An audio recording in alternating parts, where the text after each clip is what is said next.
Hello everyone, welcome to Manju ఇంటి రుచులు. నేను ఇవాళ మీకు టేస్టీ అండ్ హెల్దీ రెసిపీ చూపిస్తున్నానండి.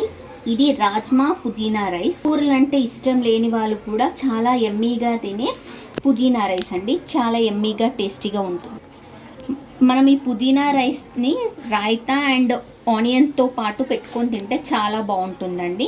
మీరు ఒకసారి నా రెసిపీ చూసి ట్రై చేయండి. ఈరోజు మనం పుదీనా రైస్ చేసుకోబోతున్నామండి. పుదీనా రైస్కి కావాల్సిన పదార్థాలు: ఉల్లిగడ్డ, కొంచెం పుదీనా, కరివేపాకు, దాల్చిన చెక్క, మిరియాలు, సాజీరా, లవంగ, బిర్యానీ ఆకు. ఇప్పుడు కొంచెం ఆయిల్ వేసుకోవాలండి. కొంచెం ఆయిల్ ఎక్కువే పడుతుంది. బిర్యానీ ఆకు, దాల్చిన చెక్క, లవంగాలు, మిరియాలు,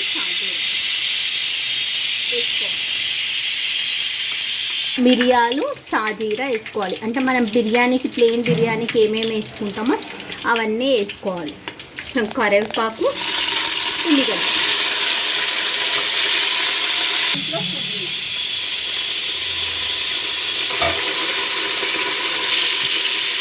కొంచెం పుదీనా కూడా వేస్తాం. మిక్సీలో జీలకర్ర, పచ్చిమిర్చీలు ఇంకా పుదీనా మంచిగా కడిగి వేసుకోవాలి. ఇది మెత్తగా మిక్సీ పట్టుకోవాలి.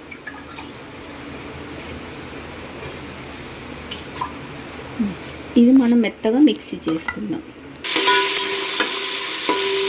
పుదీనా రైస్లో కొంచెము మనం నానబెట్టుకొని ఒక 5 విజిల్లు ఉడికించి పెట్టుకోవాలండి రాజ్మాని. ఈ ఉల్లిపాయని గోల్డెన్ బ్రౌన్ వేగనివ్వాలి. అందులో జస్ట్ కొంచెం పసుపు, మనం అల్లం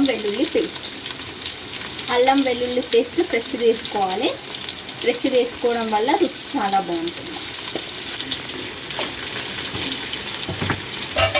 ఇప్పుడు ఇవన్నీ కొంచెం ఫ్రై చేయాలి. ఆ అల్లం వెల్లుల్లి పేస్ట్ కొంచెం పచ్చివాసన పోయేదాకా ఫ్రై కావాలి.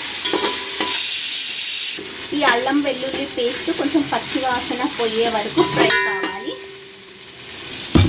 మనం మిక్సీలో కొంచెం పేస్ట్ చేసి పెట్టుకున్నాం కదా, పుదీనా, పచ్చిమిర్చి, అది వేసేయాలి.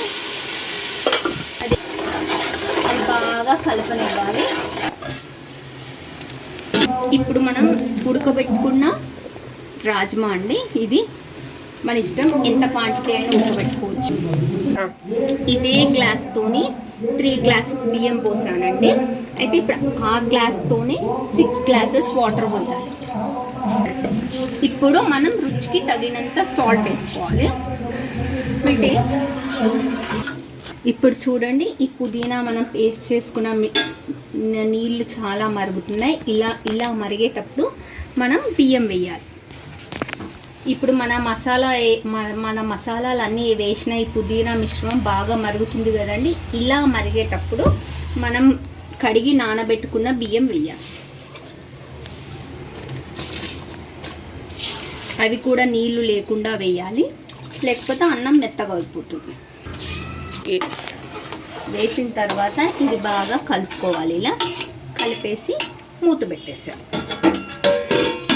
వేసుకున్న తర్వాత ఒక 10 మినిట్స్ హైలో, ఒక 10 మినిట్స్ సిమ్లో పెట్టాలండి. చూడండి ఎలా అయిందో అన్నం. కంపల్సరీ టైమింగ్ గుర్తుపెట్టుకోండి. మనం బియ్యం వేసిన తర్వాత నీళ్ళన్నీ ఇంకిపోయిన తర్వాత కంపల్సరీ 10 మినిట్స్ సిమ్లో పెట్టాలి. అప్పుడే అన్నం ఇలా మంచిగా పులుపులు అవుతుంది.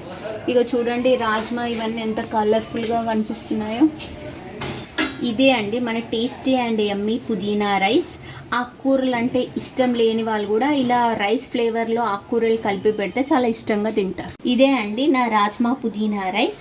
ఇది వేడివేడిగా రాయితాతో తింటే చాలా బాగుంటుంది. ఈ రెసిపీ కనుక మీకు నచ్చినట్టయితే లైక్, షేర్ అండ్ సబ్స్క్రైబ్.